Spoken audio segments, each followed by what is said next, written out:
क्यों दीप जलाए जाते हैं, क्यों घंटे बजाए जाते हैं, क्यों चूड़ी पायल बिछुआ पहने जाते हैं, क्यों टीका तिलक लगाए जाते हैं, क्यों सूर्य को अर्घ्य दिया, क्यों तुलसी को पूज लिया, क्यों प्रार्थनाएं की जाती है, क्यों हवन कराए जाते हैं, क्यों चरणों को स्पर्श किया, क्यों हाथों को जोड़ लिया, क्यों सजदे में सर को झुकाया जाता है, क्यों योगा को महत्व दिया जाता है, क्यों पौधों को पूजा जाता है।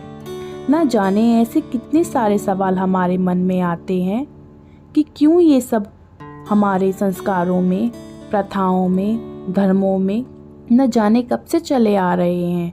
आखिर क्यों हमारे पूर्वजों ने इन्हें हमारे दैनिक दिनचर्या से जोड़ लिया। यहाँ हम ऐसे बहुत से सवालों के जवाब, जिनका एक मुख्य कारण साइंटिफिक रीज़न भी रहा है, पर चर्चा करने वाले हैं।